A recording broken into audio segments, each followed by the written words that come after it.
안녕하세요. 황상민 TV 시작하겠습니다. 넘쳐나는 뉴스로 혼란한 시대. 개인도 정부도 언론도 누구도 알려고 하지 않는 진짜 문제를 찾아내기 위해 오늘도 달립니다. 황상민 TV 본방사수.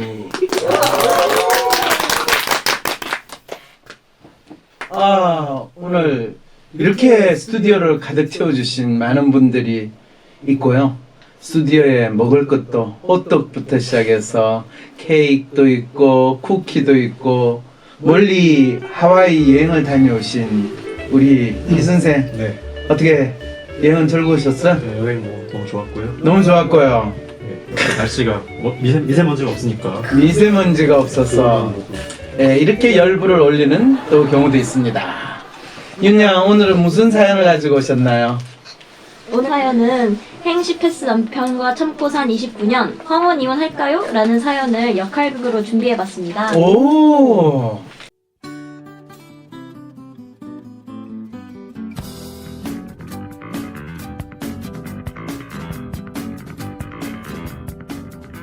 아이고 이놈의 남편 주말이면 골프다 등산이다 허구한 술 퍼마시고 아니 지금 새벽 3시인데 행시 패스한 학벌 좀 번듯한 남자라서 좋은 줄 알았더니 이건 뭐 하나설까지 맞는 게 하나도 없어. 아이고 취한다 진짜. 왜 가만히 서 있어? 꿈을 좀 가져와. 당신 시부모님 빚 당신 형제들 빚 당신 마음대로 갚아주고 해도 너무한 거 아니에요? 시댁 일이라면 벌벌 떨면서 나하고 애들은 찬밥 취급하고 말이야. 응? 뭐시 어쩌고 어째? 아니 내가 먼저 내 맘대로 쓰겠다는데 왜 간섭이야? 어? 아이고 오, 깜짝 놀랐어. 신혼 때부터 툭하면 욱하고 소리 지르고 때려 부수고 하더니 아니 그런데 당신 이거 그 셔츠에 립스틱 자국하며 응? 이 진한 여자 향수 냄새하며 아니 이 남자가 하다 이제 바람까지 피우고 아니 남자 밖에서 생활하다 보면 그럴 수도 있지. 뭔 간섭이야 여자가. 아이고 이제 더는 이렇게 못 살겠네 못 살겠어 이혼해 헤어지자고. 이제 애들도 다 컸고 엄마로서 의무도 다 했으니 이혼하려고 합니다. 그런데 막상 이혼 후 먹고 살 일이 막막하네요. 저는 평생 집안 살림만 했거든요. 제 명의로 된 재산이 하나도 없기 때문에 아이들 대학 등록금, 결혼 자금이 걱정입니다. 이혼하면 남편은 아이들 교육비와 결혼 자금을 한 푼도 안 줄 것 같거든요. 이혼을 하면 제가 남편에게 아이들 교육비와 결혼 자금을 청구할 수 있을까요? 그리고 남편 명의로 10억짜리 집이 있는데 저는 얼마나 분할 받을 수 있을까요?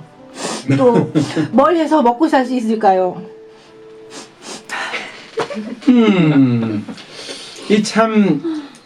이거 신문에 자주 나오는 이야기들 아닌가요? 네, 엄청 자주 있는 일이잖아요. 그렇죠. 그러면 지금 뭐 이거 보통 변호사분들이 이런 거에 대해 상담해 주지 않아요? 변호사들은 이제 이혼 안 하려는 사람도 이혼시키려고 돈이 되니까요. 그러면 지금 사로 선생은 이분 이혼 그냥 할 수 있다 이렇게 이야기를 하면 되는 건가요? 수입료 얼마 이렇게 당장 나올 것 같은데요. 그렇군요. 그러면 우리 윤양은 이 사연 뭐 본인 집안 상황인가요? 아니 근데 이분이 네. 이혼하면 네. 잘 사실 수 있는 건가요? 뭐 지금 사는 거하고 뭐 별 큰 차이가 있겠어요? 지금 사는 게 잘 사는 거예요, 못 사는 거예요? 아 그렇구나. 가족 유대도 다 깨진 것 같고 이 남편은 그러게. 밖에서 뭔가 유대를 형성하고 있는 것 그러게. 같은데요. 그러니까 중요한 거는 지금 이혼하면 잘 살 수 있나요? 아니 지금 못 사는데 이혼하면 어떻게 잘 살 수 있어요? 그렇구나. 이런 분들이 보통 오면 저희가 남편 재산이 얼마인가 이런 데 관심을 먼저 가지거든요. 그렇죠. 분할을 얼마 받을까. 그렇죠. 남편 재산이 근데 10억인데 우리가 생각하기엔 딱 반 잘라가지고 5억 줄 것 같죠? 판사가 그렇게 판결을 해줄까요, 안 해줄까요? 안 해줄 것 같은데. 전혀 그런 일은 결코 없어요. 그럼 얼마 정도 주나요? 내가 판사가 아니라서 가능하면 내가 좀 많이 주고 싶은데 내 생각에는 어떤 판사도 1억 이상 줄 가능성이 없어요. 아니 그렇게 가치를 적게 책정하나요? 가사노동의 가치. 아니 가사노동의 가치를 적게 책정하는 게 아니라 이혼을 하려고 한다는 그 부인의 행동에 대해서 문제시 삼는 거죠. 어?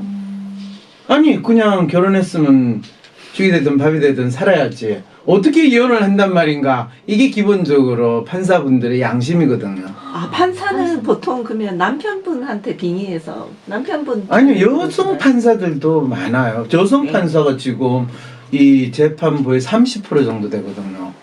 그런데 그 기본적으로 판사는 사회의 질서와 통념을 유지하는 역할을 해야 되는 사람이기 때문에 그런 측면에서 결코 그거에 벗어나는 거를 시도하려고 하지는 않죠. 그럼 이분은 여지까지 이렇게 힘들게 참고 살아왔는데 그럼 앞으로도 계속 이렇게 살아야만 하는 건가요?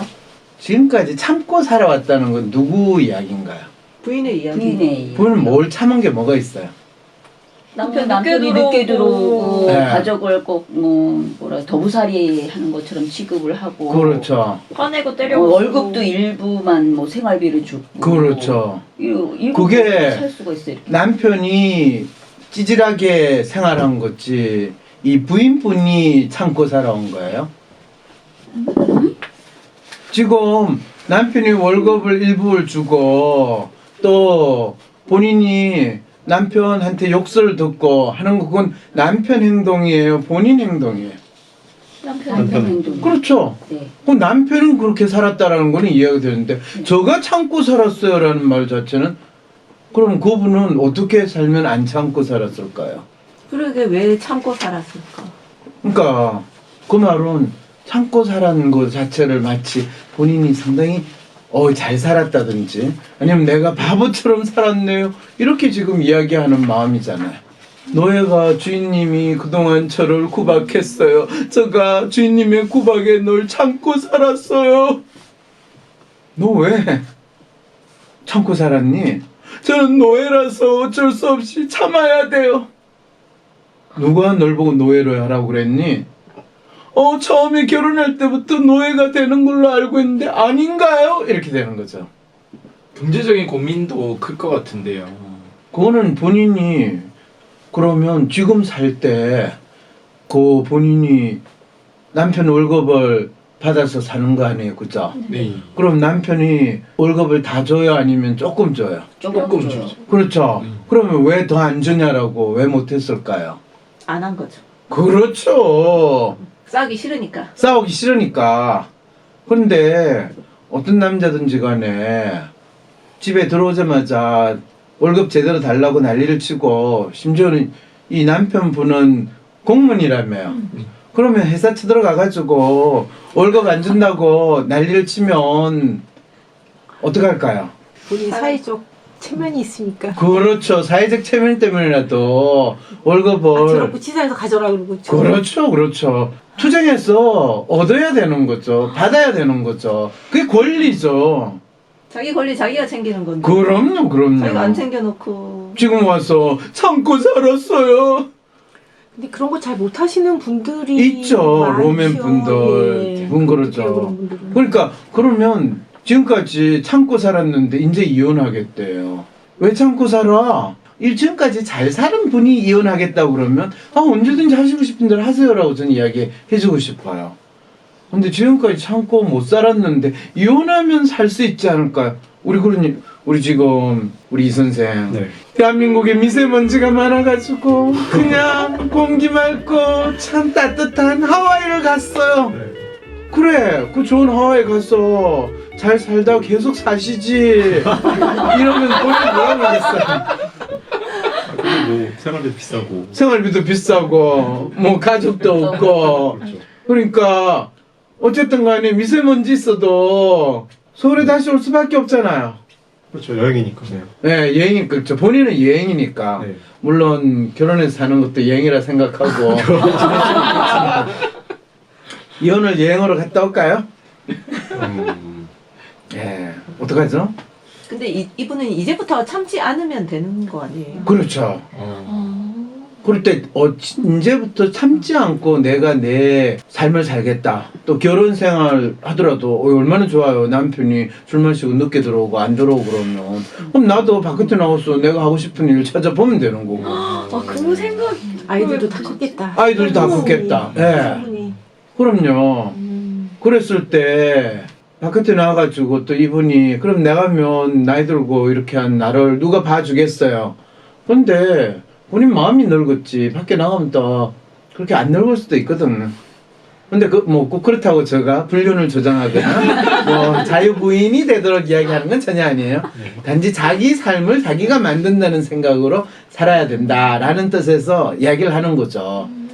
그 남편한테 매달리면서 지금 그런데 사실 변호사 찾아가가지고 이혼하면 저거 얼마를 받을 수 있을까요? 별로 못 받아요. 그러면 또 여기서 내가 비밀을 하나 이야기할게. 이분 애가 있죠? 네. 애들은 엄마 편일까요? 아빠 편일까요?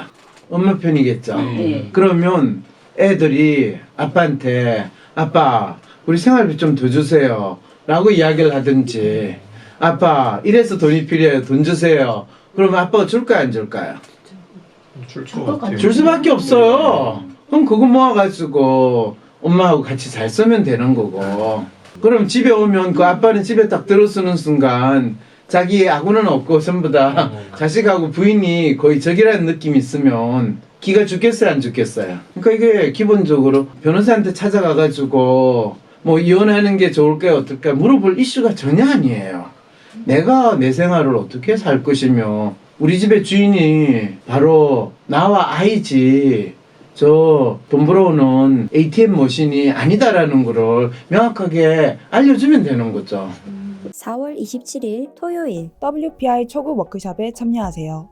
자신을 이해하고 주위 사람을 더 이해하고 싶다면 WPI 워크숍에 참여하여 자신과 타인에 대한 이해 능력을 키울 수 있습니다. 4월 27일 토요일 WPI 초급 워크숍에 참여하세요. 문의는 02-6207-7430 또는 위섬센터 네이버로 연락주세요. 나는 소심한 사람인 것 같은데 아니 어떨 때는 활발하기도 하고 나도 모르겠는 나의 진짜 마음을 밖으로 꺼내서 눈으로 볼 수도 없고 어떻게 해야 진짜 내 마음을 확인할 수 있을까요? 내 마음의 MRI WPI 검사를 해보세요. WPI는 대한민국 대표 심리학자 황상민 박사님이 10여 년간 연구 개발한 성격과 라이프 스타일의 과학적인 진단 방법입니다. 내 마음을 비춰주는 마음의 거울 WPI. 내가 어떤 사람인지 지금 알아보세요. WPI 검사는 인터넷 검색창에 황상민의 심리연구소를 검색해서 할 수 있습니다. 근데 왜 우리들은 그런 생각을 잘 못하고 원래 노예로 살다 보면 익숙해져서 항상 그런가요? 그렇지 익숙해졌어.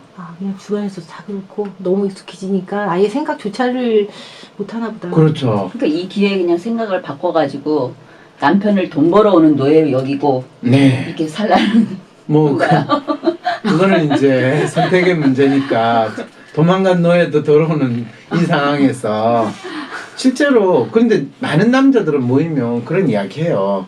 우리는 ATM 머신인데 뭐 뭘 바라겠어. 그러면서 되게 은퇴를 앞둔 남자들이 가지는 아주 전형적인 자세. 이제 어떻게 하면 좀 더 본인이 집에서 쫓겨나지 않고 잘 살 수 있을까 이런 고민 많이 하거든요.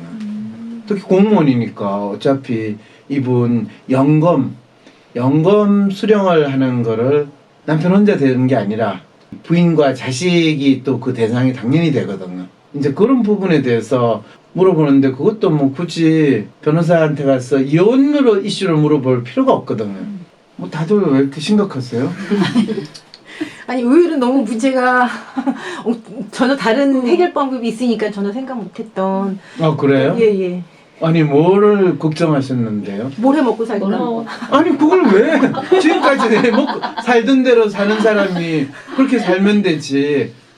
많은 여성분들이 사실 참 학대받는 경우에 근데 진짜 학대받는다는 게 본인이 일방적으로 얻어맞고 특히 뭐 남편의 술 주사 뭐 이런 것 때문에 얻어맞고 또 그 남편이 너 나가서 돈 벌어와 하면서 앵벌이하는 그런 상태에 있을 때 또 착하게 나와가지고 돈을 벌어서 열심히 남편의 술값에 뭐 온갖 그런 걸 하시는 분도 있는데 그런 경우에는 그분이 진짜 이혼이 아니라 도망치듯이 나올 수는 있어요.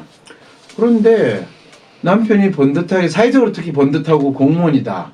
그런 경우에는 절대로 일단 이혼할 생각을 하지 말고 어떻게 하면 남편이 있는 조직이나 그 동네에서 인간 말종의 역할을 하고 있다라는 것을 알릴 것인가 말 것인가 거의 미투하는 심정으로 싸워야 되는 거죠. 그거 알리면 뭐가 좋아요? 알리면 뭐가 좋냐? 남편이 일단 뭔가 겁을 내죠. 약간의 좀 위협의 수단이. 그렇죠. 평판이 좀 이렇게 되니까. 그리고 기본적으로 공무원 조직 같은 이런 데서는 평판이 그 사람의 능력이나 모든 성진의 기준이 되거든요. 아니 여기 댓글에도 그렇게 하면 한직으로 발령 날 거라고. 그럼요. 그럴 때 너 죽고 나 죽자라는 심정으로 되는 거거든요. 한적으로 발령나면 남편 만나는 사람도 적어질 거고 심심해지면 결국 집으로 기도하는 것밖에 일이 없죠. 그럼 이제 4시간 많아지고 4시간 많아지다뇨? 남편이 늦게 들어오면. 그렇죠. 집안 청소도 시키고 집에서 이제 열심히 구박도 하는 거죠. 근데 그거 아무나 못하죠. 아무나 못하죠. 망신 주는 거. 아니 그래서 왜 망신 주는 거를 안 하느냐 하면 남편이 망신 줘가지고 뭐 한직으로 밀려가거나 성진을 못하면 다 우리 가족이 손해다 생각하기 때문에 일종의 자해행위잖아요. 네. 근데 제가 상담할 때 그랬잖아요. 로맨티스트 같은 경우에 자해행위를 상당히 잘 한다. 왜? 자기가 이 괴롭고 또 안 좋은 상태를 리얼이나 휴먼 같은 경우는 남 탓을 많이 하거나 환경 탓을 훨씬 더 많이 해요. 그런데 로맨은 참 착한 마음 때문에 다 자책을 하거든요. 그래서 자해를 하는 거거든요. 근데 실제로 그런 남편을 망신 준다가 아니라 남편이 지금 아빠의 노릇도 남편의 노릇도 제대로 못하고 있다 라고 이야기하는 거를 스스로 진짜 자해하는 마음으로는 얼마든지 할 수 있거든. 남편을 ATM 머신 안 쓰고 자기가 돈은 자기가 벌어서 쓴다 이러면 아내분이 ATM 머신이 되는 걸까요? 사실 아내분이 뭐 본인이 그 직장 생활을 하고 자기가 돈을 번다라고 했을 때 그때 왜 그래야 될까에 대해서 저는 항상 의문이에요. 이게 노골적으로 이야기해서 남자하고 여자가 결혼을 했어. 왜 결혼을 할까요? 아무래도 가정적인 어떤 책임 안정을 얻으려고 남편한테서 그것을 얻으려고 하지 않았을까요? 뭐 남자를 통해서 나의 생활에 안정을 얻으려고 한다. 그러면 남자는 그 여자한테 뭘 얻어요? 안정감. 무슨 안정감? 가정의 안정. 가정의 안정? 마음의 평화. 마음의 평화, 가정의 안정, 아멘. 이걸 얻는다고요? 아니 애는 있어야 될 거 아니에요? 올라가는 있어야 된다. 그럼 남자는 애를 얻기 위해서 지금 이 여자하고 결혼하는 거예요? 뭐 여자가 뭐 애 낳는 기기인 줄 아세요? 이분들이 지금 왜 이러세요 지금? 솔직히 이야기해요. 그거는 기본적으로 남자가 이 여자하고 결혼하는 건 그 여자가 좋아서 결혼하긴 하지만은 상당히 생물적인 욕구를 충족시키고 그게 안정적으로 충족시킨다라는 부분이 엄청나게 큰 심리적 만족감을 준다는 거. 그랬을 때 보통 하는 말로 야 그걸 공짜로 하냐 이럴 때 남자는 그러면 이 식구를 먹여 살린다라는 측면에서 본인이 노동을 하고 거기에 대한 대가를 제공하는 것이 기본적인 포맷이잖아요. 근데 어느 시기부터 이상해가 그럼에도 불구하고 여자도 나가서 돈을 벌어라 라고 하는 게 뭘 뜻하는 거예요 그건. 근데 사실 사회가 뭐 남자 혼자 벌어가지고 먹고 살기가 힘드니까 그래야 된다라고 하는데 어느 순간부터 결혼을 하는 여성들이 본인의 가치를 실제로 본인이 상당히 오랜 역사 동안에 자연스럽게 제공해 줄 수 있는 가치를 스스로 부정하고 엉뚱한 이 노동 생산성이라고 하는 아주 멋있는 가치만 유일한 가치로 생각을 하는 희한한 생각에 세뇌되지 않았을까라는 생각이 들거든요. 그걸 언급하는 것 자체는 마치 아주 언급하면 안 되는 것처럼. 아니 물론 다 해주는 그런 진짜 훌륭한 분도 있는데 참 할 말이 없네요 그거에 대해서. 뭐 여성도 뭐 생물학적 조건을 만족시키는 부분도 당연히 있는 거잖아요. 여성 쪽. 남성만 그렇게 뭐 하는 건 또 아니잖아요. 뭐 누가 남성만 그런다고 그랬어요? 뉘앙스로 약간 남성이 약간 아니, 약간은 실제로 생물적인 욕구를 충족시키는 것에 대한 가치가 네. 남자는 거기에 100의 가치를 부여한다면 여자는 그거를 통해 가지고 심리적 만족을 얻는 거는 10 정도고 나머지 8, 90은 얼마든지 다른 데서 충족을 하는 이 서로 욕구를 충족하는 방식이 다르다는 기준 거죠. 차이가 좀 있다. 좀. 그렇죠. 그러니까 남자 여자 똑같다라고 생각을 하는 순간 일종의 함정에 빠지게 되는 거죠. 근데 남자는 사실 우리 그 김학의인가요? 뭐 김학의 그 스캔들이나 이런 걸 볼 때 그거를 충족시키기 위해서 무슨 짓이든 다 한다라는 부분이 엄청나잖아요. 네. 근데 거기에 참가했던 여성들은 그거를 본인이 자기의 욕구를 충족시키기에 참가했다고 그래요. 무섭고 두렵지만은 어쩔 수 없이 끌려갔어요. 이렇게 되는 이야기를 해요. 강제로 피해를 입었다고 그렇죠. 본인들한테는 그거는 피해를 입고 마치 고문과 같은 일이라고 이야기를 하잖아요. 근데 욕망이 결혼하고 나면 또 달라지지 않습니까? 그리고 또 그런 생물학적 욕망 자체도 어느 정도 나이가 들면 시들어지고 또 유대관계 자체가 없어지고 뭐 각방도 많이 쓰는 부부가 많이 생기지 않습니까? 네, 그런데요. 본인 이야기를 하시지 마시고 그 지금 질문은 요지가 뭔가요? 그래서 그렇게 욕망이 변환한다고 하면 나중에 돼서 또 다른 욕구를 또 막 원하게 되지 않을까요, 부부들이? 그렇죠. 그런데 사실 그 욕망이 변하는 거는 분명히 있겠는데 그건 사람마다 상당히 차이가 있어요. 이 사연에 있는 분들은 처음에 무슨 욕망을 서로에게 충족시켰을까? 그리고 그게 어떻게 바뀌었을까? 그리고 자기의 욕망이 바뀌는 거를 이 사연 주신 분은 스스로 파악을 했을까? 못했을까? 못했다는 게 아주 분명하죠. 그러니까 자기의 욕망을 정확히 인식하지 못하면 마치 누구나 해줄 수 있는 구원의 동아줄을 저에게 주세요. 그러면 저 삶이 바뀔 겁니다. 이런 마음으로 이 사연을 보내게 되는 거죠. 근데 이 사연자 같은 경우에는 돈이 그 관계 안에서의 그 힘의 균형이 깨지는 원인이 됐다고 생각해서 돈에 이렇게 여러 가지 긍정적이나 경제적인 부분에 대해서 계속 고민하는 게 아닐까요? 힘의 균형이 깨졌다는 거 자체가 아예 처음부터 없었을 것 같거든요. 왜냐면 돈 버는 사람은 남편이고 본인은 처음부터 그 뭐 돈을 번다든지 이런 건 없었을 거거든요. 그런 와이퍼가 근데 그렇게 어떤 권력을 더 얻으려고 할 때 남자가 또 막 폭력을 행사하고 이런 분들도 많이 있지 않습니까? 남자가 폭력을 예를 들면 남편이 아내한테 폭력을 행사했다면 그거는 이미 이분이 액션에 나섰어야 되는 거죠. 그리고 이런 분들이 폭력을 직접적으로 행사할 정도로 깡패 기질이 있는 그 정도는 아닐 거예요. 공무원이니까. 예. 본인이 그래도 배운 게 있다고. 어떤 욕망이 변한다고 하면은 네. 그거를 다 예측하고 변할 걸 알고 막 계획을 세운다든지 그런 노력이 예, 뭔가를 예측하고 계획을 세우고 거기에 대비하고 이게 다 리얼리스트 성향의 분들이 하는 이야기예요. 근데 어차피 리얼리스트 성향에서 욕망을 예측한다라는 거는 그냥 일반적인 뻔한 소리를 하는 정도지 나의 욕망이 어떻게 바뀔 건가 그거는 내일 내가 어떻게 될지 모르는 상황하고 똑같아요. 그래서 진짜 중요한 거는 내 욕망이 어떻게 바뀐 것보다는 현재 나는 어떤 욕망을 충족시키면서 살고 있는가를 먼저 생각을 하고 내가 이 남자와 결혼을 하려고 한다. 근데 내가 진짜 이 남자와 결혼하고 싶어 하는가? 모르는 채로 부모님이 하라고 그러니까 아이 고시가 된 안정적인 직장을 가진 공무원이니까 해. 그러면 자기 욕망을 인식을 했을까요? 그런가 보다 하고 그렇죠. 그냥 그런가 보다. 그런데 이제 그냥 그런가 보다 하고 살고 있는 거를 본인은 스스로 참고 살았다. 그게 무슨 참고 살은 거야. 그냥 그런가 보다 하고 살은 거지. 노예처럼 사시다가 이제 항혼이혼을. 근데 이분한테 이제 굳이 노예처럼 살다가 항혼이혼 이런 무시무시한 용어를 쓰지 말고요.